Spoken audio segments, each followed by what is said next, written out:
Alright, the Apple event just ended, and this is what caught my eye personally. And this is what we're excited for. So let's get to it. I'm Brim, and this is 2-Bit Tech.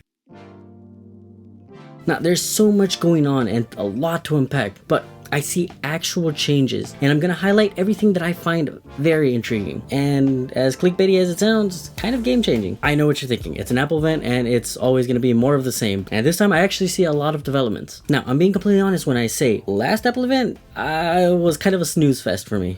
Sure, there was some really cool updates, but that's just about it. Announcing their beta, but that's beside the point. Now, this one had me on the edge of my seat. This was getting increasingly more and more interesting. And they kicked it off with the watches. So they unveiled the Series 10 watch, and honestly, it's pretty awesome. It's got a new design. I see it more as a more rectangular frame. Now, it looks similar. As you can see, this guy is thinner. Like I said, it's got a larger screen, it's got a wider aspect ratio, it's 40% brighter, and it's got a great always-on mode. And the screen's brightness goes from the lowest 1 nit all the way up to 2000 nits, thus being 40% brighter. And when it's on always on mode, it's gonna update every second rather than every minute. So when the screen's off and you have a watch face on there, you'll be able to see the seconds go. And it's got a better speaker. This will help with your Find My and whatnot. Now, there are some absolutely insane updates to its physical workout capabilities. You'll be able to do more water sport tracking. It's insane. The mapping you'll be able to do, the route planning, it is crazy. The reason I got this watch was because we one wheel a lot, and I wanted to see how fast I was going at any given time and how much battery I had. So that's kind of the only reason I have this. Also, walkie-talkie was a really good feature, but that's beside the point. And one of the things that really caught my attention was the sleep tracking. And they bring up a really good point. The vast majority of the population that suffers from sleep apnea doesn't even know they have it. And with this one, you'll be able to monitor yourself through your sleep, any weird breathing, anything like that. You'll be able to track it and inform yourself. Maybe you have it, maybe you don't. Better to be safe than sorry, right? And the Series 10 is running you about $399. That is a pretty great price. Now, the Ultra watch got a second version, the Ultra 2, and that one is kind of more of the same, but it's got all the same updates that the Series 10 is getting, so it's gonna be revamped, and I think they're getting different colors. By the way, the wristband on the Ultra 2, the titanium one, it is absolutely gorgeous, and it has a parachute clamp. It's amazing, and it's gonna run you about $799. It's quite the leap, but hey, if you need it, you'll get it. These watches are crazy, and even if I don't get one for myself, they're gonna make great gifts. Don't get me started on the AirPods. The new AirPods 4 have been redesigned completely to fit the majority of the population's ears. They did a lot more R&D with this, meaning that it's gonna be a lot more comfortable. I'll tell you right now, I am not getting these because to me, those ones without the gel tips are uncomfortable no matter what. I don't care how much R&D they do, they're gonna be uncomfortable for me. So I'm not getting these at all. But these have been developed greatly. So they'll have motion with Siri. So if it's like a yes/no thing with Siri, you shake your head for no, you nod for yes.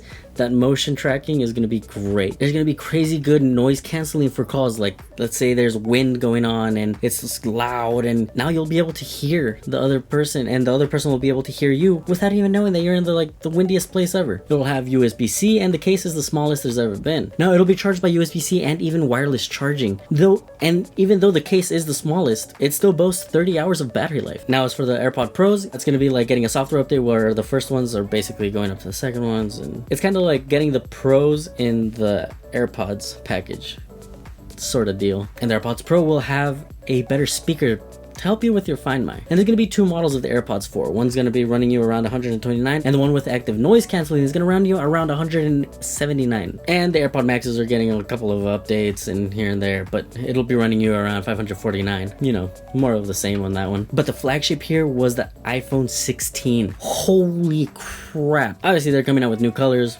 Whatever, that's not what I was interested in. I don't care about the colors, I don't care about the frame. But I will say it has a new ceramic shield, 2 times more durable than any screen now. And it also boasts about 2000 nits in the sun and as low as 1 in the dark. They added an action button, and I see this having many uses. I really hope that I can map it to whatever I want and whatever I need. What they do is that it's customizable based on time and day. In the morning, it can bring up your calendar, and at night, it'll bring up something else. And its main use is going to be camera control. With just a click, you can bring up your camera, and then from there you can hold the button and use it for zooming, for changing aperture, for changing a plethora of things.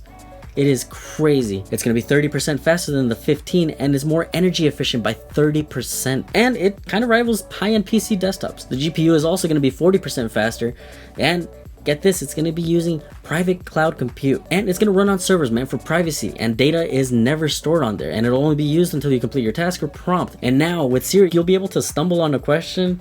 You know when you're asking Siri something but you don't really know what you're trying to ask her, and then you catch yourself midway and you'd have to say, oh, God, never mind, just stop. And then to say, hey Siri, I was actually trying to ask you this.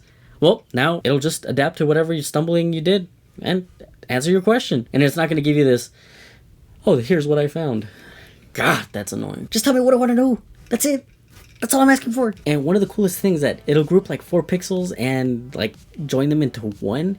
That way you have smaller files. There's also improvements to macro photography and spatial photos, which you'll be able to see on your Vision Pros. From the microphone on the 16, you'll be able to cancel out unwanted noise. The iPhone 16 is running you about $799, and the 16 Plus is going to be running you around $899. This is what I was waiting for, the 16 Pro Max. While the 16 Pro boasts about 6.3 inches of screen, the 16 Pro Max is about 6.9, and it has the best battery. For the camera on there, it's also a 48 megapixel fusion camera with a quad pixel sensor. It's got an ultra wide lens and a 5x telephoto zoom. What's crazy is you basically have an editing rig on your phone, and I think that is absolutely wild. You can change the style after capture and basically do your color grading in phone. Basically color grading in real time. It's absolutely crazy. And what's even crazier is that now you have 4K 120 frames slow-mo.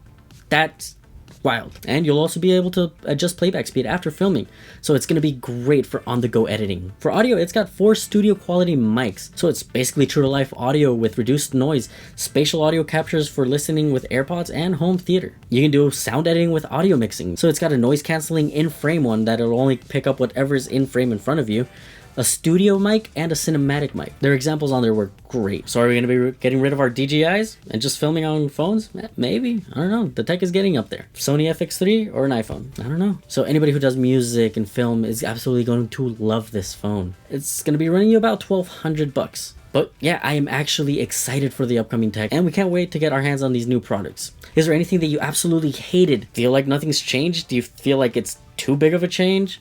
Do you feel like they're straying away from what they're supposed to do or what we're used to? Let me know in the comments below. And thank you again for watching. I'm Brim, and I'll see you on the next one. I appreciate you. See ya.